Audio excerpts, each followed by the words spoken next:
Hello everyone. I want to talk to you today about back pain. Back pain is something we see a huge amount of, and it's something that people live with needlessly. It's treated terribly in the UK. Usually assessments are inadequate and never get to the bottom of the real reason, the triggers, the forces, the postures, the loads that cause pain. So I want to go through three areas: postures, movements, and load management, and go through these three ways that are going to help you manage and get rid of back pain. Okay, so first of all, posture. All right.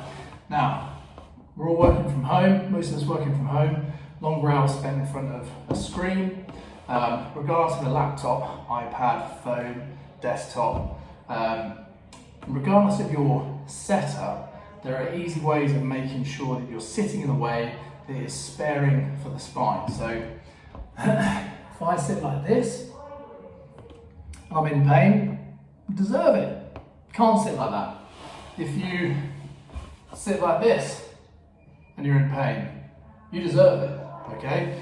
There are ways of sitting that offload the spine, and trying to find the spine, the position that spares the spine the most will be individual, but there are a couple of ways that you can test this out at home. So if I place my fingertips on the muscles that sit by the side of my spine, okay, and I move, I can feel them tighten, I can feel them relax, I can feel them tighten and relax, I can feel them tighten and relax, and then tighten again and relax and tighten. So where you want to position yourself, and this is a terrible chair by the way, where you want to position yourself is at the point where those muscles are quiet, where they relax.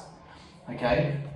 If you find that position, all right, keep hold of the muscles. You'll then find if you raise an arm up, they'll jump on. Okay, so if I'm sitting really well but my arms are out here, those muscles are still active.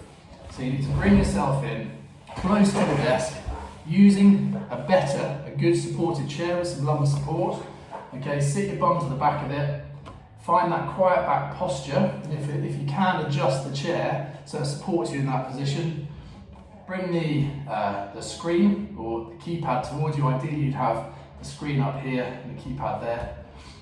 And find that quiet sitting position where the muscles are relaxed, the body is balanced, and we are offloading the spine. Okay, now for three movements, fundamental movement patterns. So covered posture, now we're on to movement. I can move in ways that put a lot of load through my back. So particularly if I bend, okay, and I extend, all right, and I'm side bending. If these are common patterns and I'm repeating these often, or I get pain with any of these movements, then that's telling you that you have an intolerance in that direction, okay? There are ways of moving in a more spine-sparing way. And you may find that if you do get sharp catching pains or discomfort with repeated movements, that moving in these ways helps, all right? So again, we're trying to choose spine-sparing movement patterns for a person with back pain. So instead of flexing through my spine, I can keep my spine relatively straight and use my hips and knees to create the movement. The spine really is designed to keep a nice controlled position, whilst the ball and socket joints that are designed with range in mind create the movement. Okay, so a hinge pattern, all right, or a squat pattern, or if I'm getting down to the ground, a lunge pattern. Okay, you can see my spine stays relatively neutral. I can get down into all kinds of positions without putting my spine through any movement. Okay, try changing how you move, see if it changes your pain. Okay, now I have to talk about load management. All right, so most people's back pain has absolutely nothing to do with core strength. Okay, having appropriate endurance in the muscles of your abdominals and that support the spine has more of a protective property and core strength, all right? So muscular endurance versus strength. Two different things in terms of training principles and design. So there's a few principles or a few baselines that we want to hit to have appropriate core endurance or abdominal endurance. Firstly, in this position, a side plank, okay? Feet stacked, top leg in front, heels to the toes.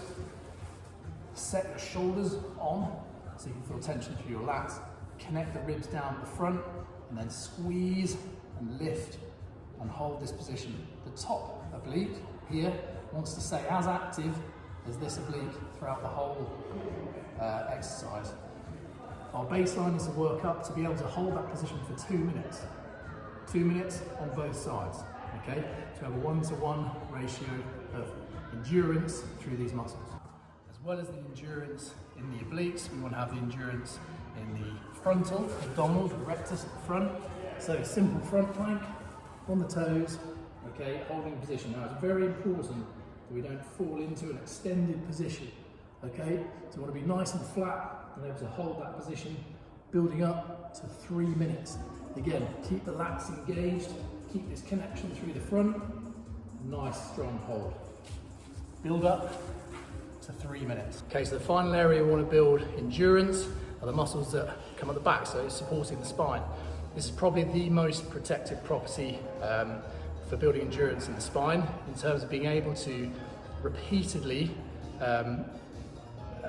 deal with load under endurance. Right, so whack the feet against the wall. It's an easy one to do at home if you've got a chair or a poof. Okay, lock in here at the front, pull the shoulders down and hold that position, building up again to 3 minutes.